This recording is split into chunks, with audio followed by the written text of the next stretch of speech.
आखिर ये प्यास बुझेगी कब? आखिर मनुष्य को शांति मिलेगी कब? इस समय के सर्वे के अनुसार 20% लोग मेंटलिटी का शिकार हो रहे हैं, यानी मानसिक असंतुलन की स्थिति आज बनी हुई है। सब कुछ है, मकान भी, दुकान भी, व्यापार भी, रोटी कपड़ा मकान होते हुए भी, फिर भी इंसान संतुष्ट नहीं है, सुखी नहीं है। भागम भाग, भागम भाग, भागम भाग। आखिर इंसान जाना कहाँ चाहता है? तो किसी शायर ने खूब ही कहा है कि परिंदे रहने को जमी चाहते हैं और मनुष्य रहने को आकाश चाहता है।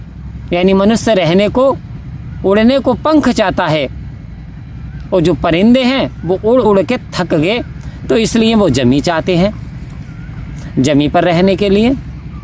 लेकिन एक व्यक्ति है कि धरती उजाड़ दी है, गगन को सजा लिया, मन तो सजा सके नहीं, तन को सजा लिया। ये स्थिति आज के मनुष्य की बन चुकी है। सब कुछ होते हुए भी परंतु मेंटल पीस नहीं है जो कि होना चाहिए। मानसिक सुकून जो छिनता चला जा रहा है, आखिर क्यों? किस कारण से? जानना होगा संत महात्माओं। वास्तव में तो तू तो सच्चा मोती है। कह रहे तू तो सच्चा मोती है, तू तो सच्ची ज्योति है, तू तो परमपिता परमात्मा का वो रूप, वो पावर, वो शक्ति है जिसने परमात्मा के सर्वश्रेष्ठ जो प्राणी है, यानी ताकतवर कह सकते हैं, जिसे शेर की तुलना की जाती है, शेर सबसे खतरनाक, सबसे पावरफुल, उसको भी परमात्मा की कृपा से मनुष्य ने कब्जा कर लिया। तो क्या शेर पावरफुल हुआ या फिर मनुष्य?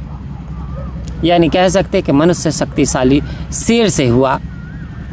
फिर भी आज व्यक्ति इस तरीके से लगा हुआ है, दिन रात लगा हुआ है, जैसे एक मकड़ी को मौका मिले तो पूरे घर में जाला छा देती है, जाला ही जाला, जाला ही जाला।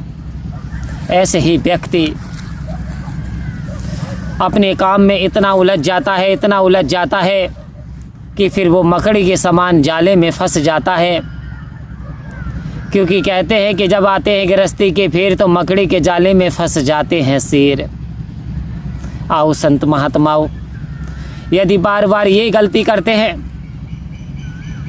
कि सत्संग को अनदेखा कर देते हैं, अपने कर्म में इतना उलझ जाते हैं, अपने कामों में हम इतना व्यस्त हो जाते हैं कि जिसकी कृपा से हमें ये मानस तन मिला, मनुष्य का चूल्हा मिला, जब हम उसी परमात्मा को भूल जाते हैं तब भिन्न भिन्न प्रकार की समस्याएं इंसान के सामने खड़ी हो जाती हैं। तो सतगुरु ने तो अवतार वाणी के अंदर एक रचना दर्ज करी कि जिस धन की खातिर तू मानव उठ उठ दौड़ लगाता है, सतगुरु की यदि सेवा कर ले स्वयं दौड़ा आता है। आओ संत महात्माओं, इधर सतगुरु का सीधा सा स्पष्ट संदेश फरमान है कि तू संत महात्माओं की सेवा करके देख, मैं तेरी सेवा ना करा दूं तो कहना। तू इनसे प्रेम करके देख, मैं तुझे प्रेमी ना बना दूं तो कहना। तू मेरी परमपिता परमात्मा की चर्चा करके देख, मैं तेरी चर्चा ना करा दूं तो कहना।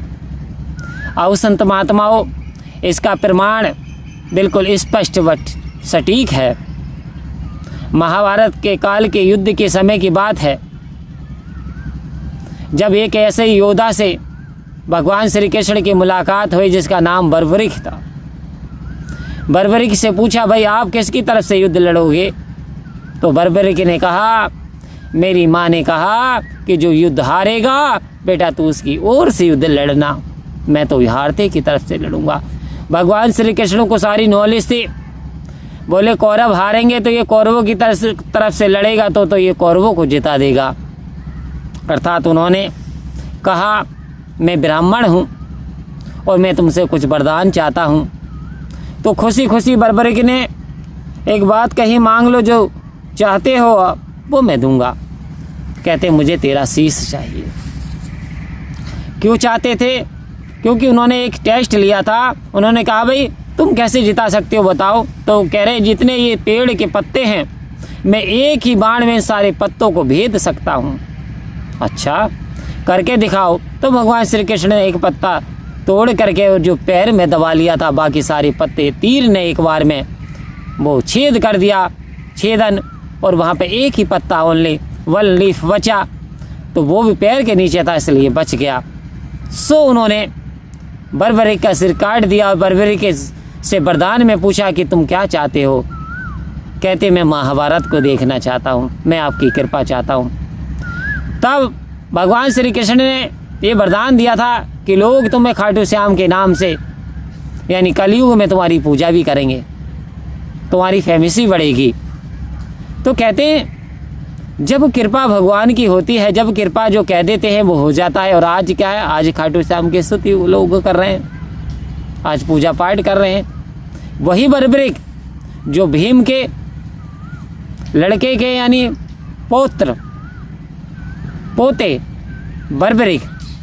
तो आओ संत महात्माओं, इधर सदगुरु इशारा दे रहे हैं, वास्तव में यदि तूने वचन का पालन कर लिया तो बारे न्यारे हो जाएंगे। क्योंकि सत्य के संग मिलना, सत्य की ज्योति के साथ एक में खो जाना, जैसे कि एक गंदे नाली का पानी यदि गंगा जल में मिल जाए तो वो गंगा जल बन जाता है, और वही वर्षा की कुछ बूंदें गंदे नाले में गिर जाती हैं तो वो नाली का रूप धारण कर लेती हैं। बात है संगति की कि जैसी करोगे संगत वैसी आएगी रंगत, जैसा खाओगे अन्न वैसा बनेगा मन। आओ संत महात्माओं, जो संत महात्मा हमें एक और इशारा यही दे रहे हैं कि तू वास्तव में परम ज्योति की ज्योत है, इस ज्योति को जान तो ले। जिस खातिर तू इस जग में आया उस मालिक को जान तो ले। आओ संत महात्माओं, तो क्या हमने परमात्मा की जानकारी हासिल की? क्या हमने परमात्मा की रजा को स्वीकार किया? क्या हमने परमात्मा की सत्ता को अर्पण किया? क्या हमने अपने आप को जाना? नो योर सेल्फ, स्वयं को जानो। नो योर पावर, अपनी शक्ति को जानो। तुम को सामान्य नहीं हो, तुम परमपिता परमात्मा की सर्वश्रेष्ठ रचना हो, और तुम्हारा ये जीवन सामान्य जीवन नहीं है, ये वैल्यूएबल है, ये हीरा जन्म है आपका, डायमंड लाइफ है। इस डायमंड लाइफ हो ऐसे मत बिता देना, दांतों में फंस करके दाता ना भुला देना। ये जन्म अमूलक है, इसे यूं ना गवा देना। संत महात्माओं, एक एक श्वास, एक एक लम्हा लौट करके कभी वापस नहीं आता, इसलिए एक एक जीवन का आनंद लें, हर पल धन्यवाद मालिक का दें। खुशहालियाँ चंगी है, घड़ी बीत रही जो भी है आएगी सो चंगी है। हे प्रभु तेरी कृपा से सब अच्छा ही अच्छा है, तेरी कृपा हो रही है, तेरी कृपा से सब कुछ अच्छा है, हमें ऐसा धन्यवाद देना है। फिर हम देखेंगे कि हमारे जीवन में बहुत सारे बदलाव आते हैं, सतगुरु की कृपा बरसती है और हमारे जीवन का कल्याण होता चला जाता है जी। परम प्यार से बोलिए धन्यवाद जी।